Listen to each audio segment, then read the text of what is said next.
What's up, guys? I have here displayed every single Peter Parker adaptation ever in LEGO. So these are all the actors and just the representations of the Spider-Man / Peter Parker character that is important. I'm only doing Peter Parker Spider-Man. No Miles Morales, no Gwen Stacy, because we'd be here forever. There is so many Spider-Man, especially with Across the Spider-Verse. There's tons and tons. And that is, like, insanely impossible to do, so we're just doing Peter Parker with the exception of one, because it's a very important adaptation, and I thought I would include it with Japanese Spider-Man. Thought it'd be a fun inclusion. This just depends version of Spider-Man. He's technically not Peter Parker, but I wanted to include him here anyway. And I have also included the Spider-Man suit for each Spider-Man Peter Parker. I have included what their suit looks like. A lot of them look kind of similar, so I'm kind of just going to be showing it side by side. I don't have all of them displayed here because there's certain pieces that are going to be reused that I don't have a lot of to display them all. But yeah, without further ado, let's start with our first Peter Parker. Okay, so this is the first Peter Parker that I made. This is kind of based off a few things. It's kind of based off the 60s cartoon and the comics. This is basically just the bare bones Peter Parker from the comics, and the 60s kind of does that too. What kind of just adaptation of him. But yeah, I really liked it turned out, specifically the Peter Parker. The Spider-Man's just used in, hey, in this set specifically, the Daily Bugle.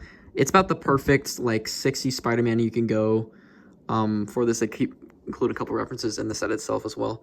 But yeah, this is just like the most bare bones Peter Parker, kind of just loosely based off what he looked like in the earlier comics. But yeah, I think it captures him really well. And yeah, let's just move on to the first live-action attempt of Spider-Man. Alright, this is from the 1977 TV movie, Spider-Man. I'm pretty sure it's a TV movie. It's pretty short. Yeah, this was the first attempt for a live-action Spider-Man. And yeah, here he is. A lot of you probably don't even know about this. But yeah, I really liked how it turned out. It looked a lot like how he does in the movie. But Spider-Man eyes on the poster, they're very white, but in the movie they kind of have this black dark gray because of the lenses they use. It turns out to like make the eyes very dark, but technically on the promotional stuff it's very white. But I just kind of did the dark eyes and kind of just used the Spider-Man face and kind of just put Sharpie over it. But yeah, I really like the Peter Parker specifically. He turned out really well. And the Spider-Man, the torso I use because it's kind of like a smaller logo and it's a little bit skinnier, so I decided to use like the 2019 one. But yeah, let's move on to something that's kind of very similar. I think they came around the same time. Japanese Spider-Man. Here's Japanese Spider-Man. I really liked how it turned out. I gave him the little handcuff piece for his little wrist thing. But yeah, this was like the banger of an intro for this. I think it was a show. I don't know if it was a movie or a show. I'm not sure. I'm pretty sure it was a show. But yeah, Japan had their own version of Spider-Man. He's not exactly Peter Parker, but he's pretty similar to him. It's like this like kind of like Power Rangers-esque show. But yeah, I liked it. I picked the Homecoming face because his eyes are a little bit skinnier, and if you look on the suit on the Japan Spider-Man, it's very like squinty, skinny eyes. But yeah, and I like the I don't want to say his name. I'm just gonna call him Peter Parker. I know his name isn't Peter Parker, but the figure, I'm very happy how it turned out. Kind of just basic pieces. You could probably make it yourself. Nothing too like rare. But yeah, let's move on to the next cartoon. This one I may have to explain. You guys probably don't know what this is. This is the 80s cartoon, I believe, also known as Spider-Man and His Amazing Friends. He was also based on that.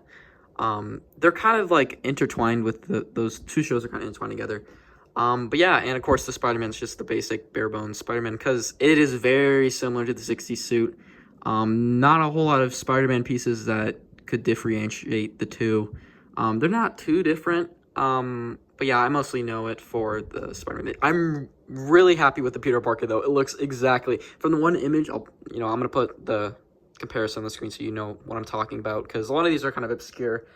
But yeah, I really love that Peter Parker, and the hair and the smile looks exactly like that image I used.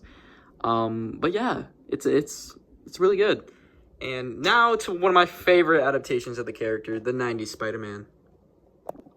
And what do you know? I'm using the same figure. Yeah, a lot of these suits look so similar to each other. There's not a whole lot of differentiate. I know, I really did try to make each one a little specialer, but there's just a lot you can't do without it looking exactly the same. But yeah. Anyways, it's mostly about the Peter Parkers, but I wanted to do the Spider-Man suits on the side. But yeah, here's the Peter Parker. I'm so happy with it. It looks almost exactly like how he does in the show, other than the torso. There's not really a whole lot of torsos you could use. It's like this bright teal color. It's like this mint green. But the design on it is very specific, and it's a collared shirt. But yeah, I found this piece, and I think it works really well. Kind of has like the stripe across it in the white, and it gets it across. And I love the Jim face from The Office. It works perfect for that character, and just the Emmett hair. Yeah, it turns out really good, and that is the most perfect figure you can get for the 90s Spider-Man and a lot of the earlier ones. Lego pretty much nailed the bare bones Spider-Man, and that's just the best you're gonna get if you're using purist custom only. There are some good figures you can get online, like some knockoff figures from like Firestore that are like more specific, but other than that, this is the most bare bones. But here we are getting some more particular Spider-Man suits. Here is probably one of my favorites that I've made in this video. It's Spider-Man Unlimited. This came after the 90s cartoon. It's kind of a tie-in, but it's a little bit different. This is basically Spider-Man 2099, like the first kind of character. He's Peter Parker still, is not Miguel O'Hara, but yeah, I'm really happy with the Spider-Man Unlimited figure. I did use a lot of the pieces from my my Spider-Man 2099 figure, like the torso, but it looks very similar to that suit, except this is one of the few Spider-Mans with a cape. But yeah, I just love the design of the suit in the show, and it is really good. I'm really happy how the one came out, because I was a little nervous, because it's very, like, specific with, like, the shading. It's, like, black and red contrast. And the Peter Parker turned out pretty good, too. It looks a lot like the character. The hair, I got a look confused on, because it's, like, black and orange. Kind of just, like, the style of the show. But yeah, let's move on to probably one of the most iconic Spider-Mans. This is my personal favorite Spider-Man, Tobey Maguire. But yeah, I'm really happy how it turned out. I used a lot of the pieces from the early 2000s Spider-Man sets that I recently got a couple months ago, and that torso is literally perfect for the first outfit he wears in the movie, and there's pretty much nothing better you can do for that. I used the pants from Harry Potter. The face I used from he's the main character from Jaws. I can't think of his name, but I think it works. One thing I would recommend if you're gonna make this figure, I would use Egon's head. I do not have that, but I didn't just want to use Harry Potter like I use for a lot of other figures and characters with glasses, because that's really. But if you have the Egon head, I would use that. But this works really well too. He just looks a little bit older than I hoped he would, but I think it still works. And also, one thing that's kind of perfect about this head, if you decide to go with it, is that boom, the other alternate head shows that he doesn't have glasses, like how he gets his powers in the movie, which is kind of perfect. But yeah, I really liked this figure. It's one of my favorites in this showcase, and looks pretty accurate to the movie. Anyways, let's move on to the next one. Here we have the 2003 MTV cartoon. It's like CGI animated, and the guy who plays Spider-Man is Neil Patrick Harris, which is kind of surprising, but I doubt many of y'all will probably know what this is. It was kind of based off of the Tobey movies, kind of like a continuation of that, but I'm really happy how these figures turned out. Specifically, the Spider-Man one turned out really well. It looks a lot like the other suits, but I noticed a couple key differences in it, especially with the eye lenses and kind of just like the webbing. So, but I really like the figure. I think it turned out good. And the Peter Parker is top notch. I love the face I picked out for him. I used it from, what was it? A character from Indiana Jones. I can't think of his name. I'm just struggling with name state, but it looks a lot like the Peter Parker in that show with that, like the black eyebrows and the brown hair off to the side, and it just looks a lot like him. But yeah, let's move on to one of the most iconic cartoons and probably a lot of people's favorite Spider-Man. Here we have the Spectacular Spider-Man, voiced by Josh Keaton. He's probably one of the most iconic voices for Spider-Man. And this show is so good. Such a good cartoon. But yeah, I'm really happy how this one turned out.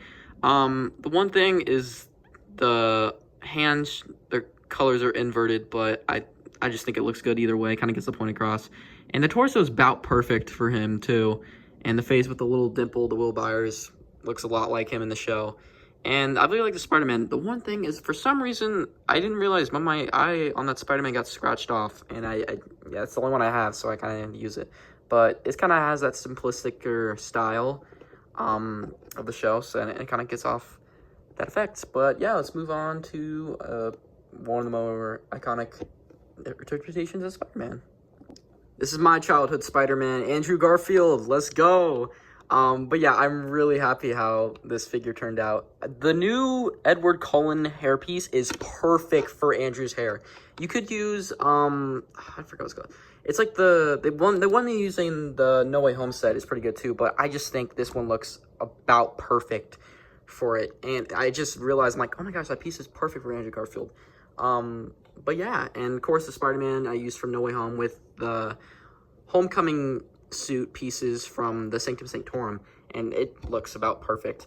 One thing I just realized is this suit is from the Amazing Spider-Man 2, and this is based off the outfit he wears in Amazing Spider-Man 1. But yeah, either way, it still looks great.